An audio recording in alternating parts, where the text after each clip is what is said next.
할렐루야. 매일매일 눈에 들어오는 산자락마다의 녹음이 짙어만 갑니다.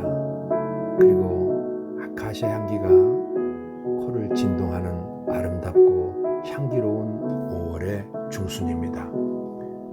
수만 TV에 찾아오셔서 이 방송을 함께 해주시는 여러분 모두의 가정에도 풍성함과 풍요로움과 향기로움이 가득한 5월 되시기를 예수님 이름으로 축복합니다. 저는 오늘 계보라는 제목으로 창세기 5장 1절에서 5절까지 말씀을 통해서 함께 은혜를 나누고자 합니다. 창세기 5장 1절에는 아담 자손의 계보가 이러하니라 이렇게 말씀을 시작합니다. 아담은 창세기 4장 1절 2절에서 큰아들 가인을 낳고 두 번째 아벨을 낳습니다. 근데 그 아벨이 형에 의해서 죽임을 당하게 됩니다. 그런 다음에 130세에 세 번째 아들을 낳아서 이름을 셋이라고 그렇게 했습니다. 그런데 이 셋을 낳은 후에도 800년을 더 살면서 자녀를 낳았다고 기록되어 있는 걸 보면 아마 최소한 수십 명에서 어쩌면 수백 명까지 될 아들, 딸들을 낳았을 것임에 틀림이 없습니다. 아담 가정의 계보에는 오직 셋 한 사람만 언급이 되어 있습니다. 그리고 그 또 셋째 아들 셋은 912세까지 살면서 많은 자식을 낳았으나 105살에 낳은 에노스만 계보에 올라와 있습니다. 이걸 자세히 들여다보면 아담 이후의 모든 사람들은 두 가지 갈래로 갈라졌다는 걸 볼 수 있습니다. 우선 신앙의 자손인 셋의 계보와 불신앙의 자손인 가인의 계보로 나누어져 있다는 것입니다. 노아에 이르기까지 신앙을 지킨 계보가 창세기 5장에 기록되어 있는 내용들입니다. 그리고 마태복음 1장을 가면 이 계보가 아브라함부터 해서 이어져 오다가 예수님까지 연결되어 옵니다. 그런데 이 계보에 예수님 이후에는 계보의 기록이 없습니다. 왜 그럴까요?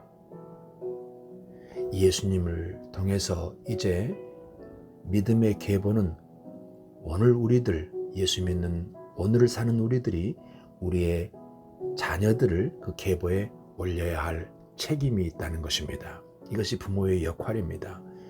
우리 자녀들이 천국 계보인 예수님의 계보에 올려져 있어야만 되는 것입니다. 예수님이 부활하신 후에 땅끝까지 복음을 전하라 하신 그 땅끝은 오늘 내 가정입니다. 예수 믿는 사람이 자기 자녀들에게 신앙을 지키게 하지 못한다면 이것은 바로 가장 큰 불신앙의 죄요. 이 땅 복음화가 사실은 가정 복음화를 통해서 시작되지 않으면 안 되는 것입니다. 알버트 윈십이라는 사람이 Jukes Edwards, A Study in Education and Philarity, 죽스와 에드워즈 교육과 유전에 관한 연구라는 유명한 자료를 남겼습니다. 그 자료에는 동시대를 살았던 죽스라는 불신자의 가정 계보와 또한 경건한 조나단 에드워즈 가문의 계보를 조사해서 그 두 가정의 차이를 연구한 그런 자료입니다. 이 자료들을 통해서 나타난 결과가 하늘과 땅 차이입니다. 불신자로 살았던 사람의 인생이 어떻게 얼마나 비참하게 살았는지, 그리고 하나님을 섬겼던 믿음의 사람 조나단 에드워즈가 얼마나 하나님께 영광 돌리며 가문의 복을 받고 국가와 민족 앞에 귀한 사람들로 세상의 빛으로 살았는지에 대한 기록입니다.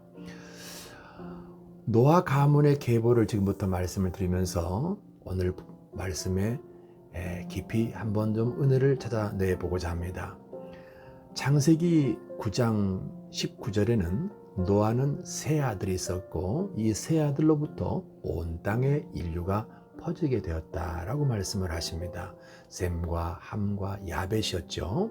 그런데 창세기 10장 6절에 함의 아들은 구스와 미스라임과 풋과 가나안 이렇게 네 아들이 있었습니다. 근데 이 함이 문제가 있는 사람인 것입니다. 어느 날 아버지가 술에 취해서 벌거벗고 잠을 자는 걸 함이 노아의 둘째 아들이 본 겁니다. 그리고서는 형제들을 찾아가서 아버지의 이 흉한 모습을 드러내어서 흥을 보고 다닌 것입니다.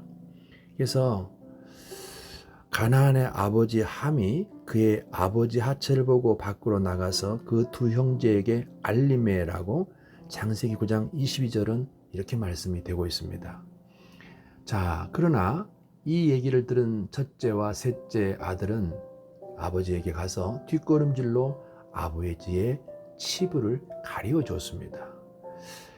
조금 있다가 이제 잠에서 깬 노아가 자기에게 일어난 일을 다 듣고 나서 그 자기를 부끄러운 부분을 다 드러내었던 함을 향해서 이렇게 얘기를 합니다.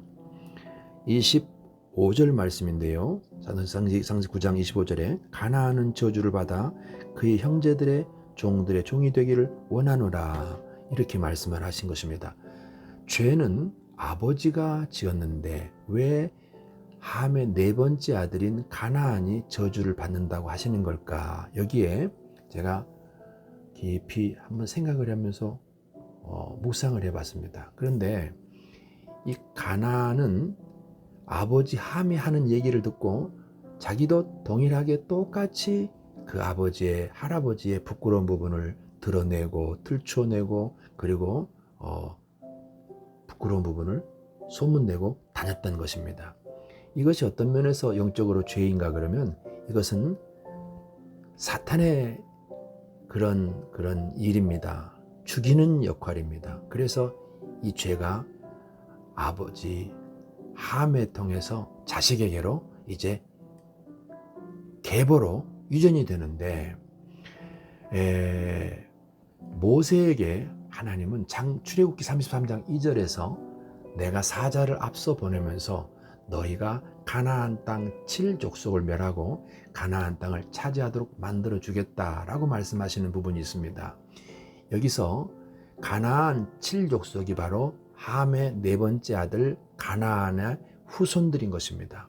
이 사람들이 이제 멸하여지겠다라고 하는 말씀이죠. 근데 훗날 가나안 정복을 앞에 둔 여호수아에게 이렇게 명령하십니다. 가나안의 시민들, 남자나 여자나 그리고 아이들을 상대로 남녀노소 물론이고 가축들까지 다 진멸하라고 말씀하십니다. 자, 이런 상황에서 그 모든 저주를 피해서 살아남은 한 사람이 있었습니다. 그 저주에서 열외된 사람 말입니다. 자, 이걸 알기 위해서 여호수아 2장으로 가겠습니다. 여호수아 2장에서는 이제 가나안 정복을 눈앞에 두고 있는 여호수아가 미리 가나안 땅에 있는 여리고성을 어떻게 하면은 무너뜨릴까에 대해서 또 어떻게 그들이 전략을 가지고 있는지를 알아보기 정탐꾼을 보냅니다. 두 사람의 젊은 청년들을 가나안의 정탐꾼으로 들여보냅니다. 이들이 가나안 땅에 들어와서 여기저기를 정탐을 하는 중에 그 라합이라고 하는 그 성의 기생집에서 하루를 유숙하게 됩니다. 자, 그런데 그 여리고 성의 정탐꾼, 즉 그들의 입장에서는 간첩이 들어왔다는 정보를 가지고 수색을 합니다. 그런 중에 이 라합의 집에 들이닥쳐서 이런 사람들이 이 집에 오지 않았느냐고 질문합니다. 이때 라합이 이렇게 얘기를 해요. 우리 집에 오기는 왔었는데요. 방금 나갔습니다. 지금 뒤를 쫓으면 잡을 수 있을 것 같습니다. 라고 거짓으로 말해서 그들을 내어보냅니다. 그리고 나서 이 라합은 그 방에 있는 그들을 찾아가서 얘기를 합니다.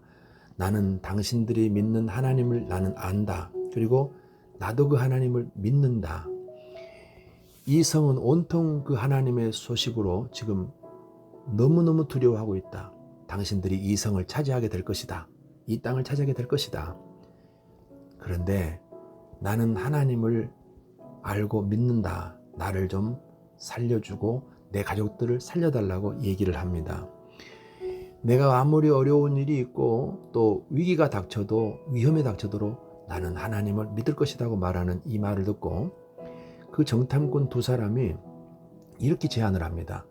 당신이 우리가 여기 있다는 사실을 신고하지 아니하면 우리도 당신을 살려주겠다.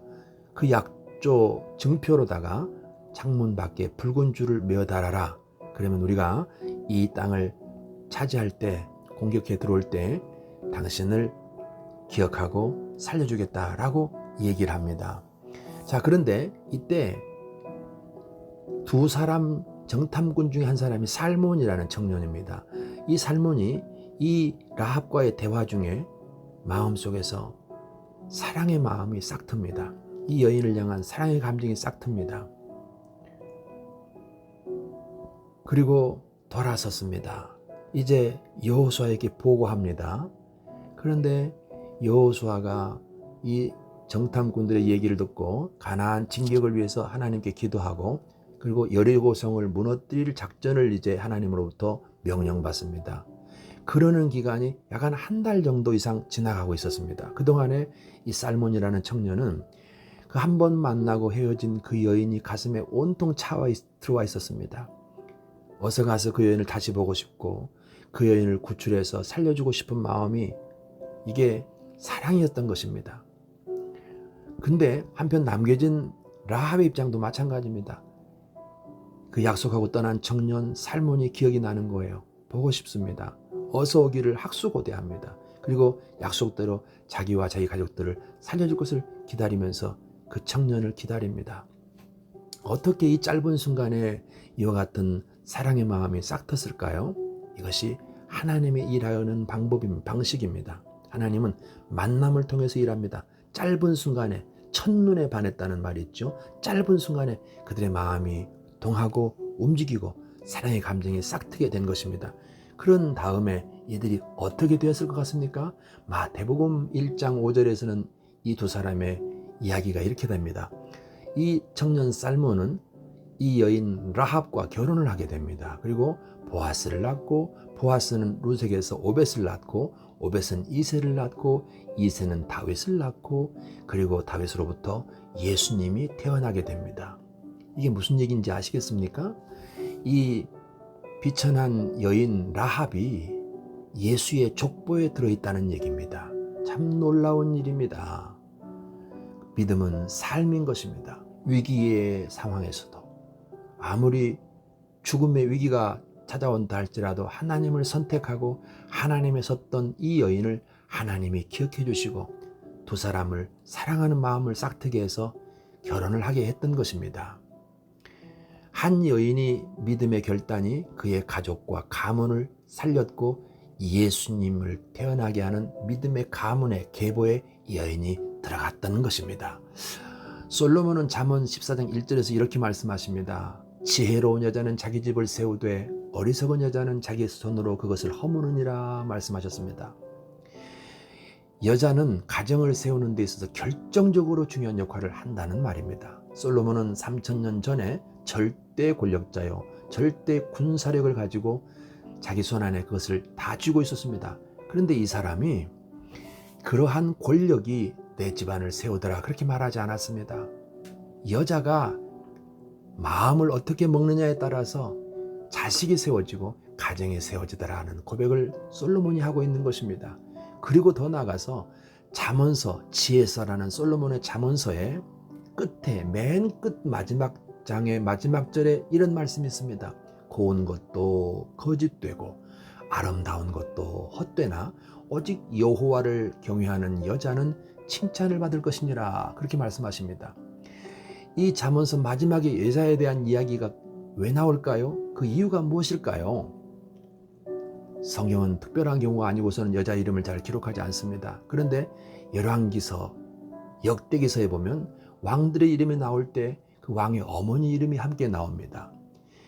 이런 여자 밑에서 자란 자식은 왕이 되어도 이런 형편없는 왕이 되어 살고 또 이런 여자 밑에서 자란 자식은 왕이 되었을 때 이렇게 선 왕이 된다는 것입니다. 무슨 얘기겠습니까? 바로 여자는 자식을 세우는데 결정적인 역할을 하며, 그리고 아버지는 어머니가 자식들을 그렇게 믿음으로 세울 수 있도록 울타리가 되어주고 방패막이가 되어주고 가정을 지키는 것입니다. 이 방송을 들으시는 본교회 성도들과 그리고 모든 분들이 이달 한 달은 특별히 가정에 자녀들을 믿음으로 세우고 있는지, 믿음의 계보 위에 내 자녀들을 세우고 있는지를 깊이 한번 묵상해보고 또 기도하시는 한 달이 되셔야 됩니다. 이렇게 해서 가정을 세우는 여러분 모두가 되시기를 예수님 이름으로 축복하고 사랑합니다. 감사합니다. 세상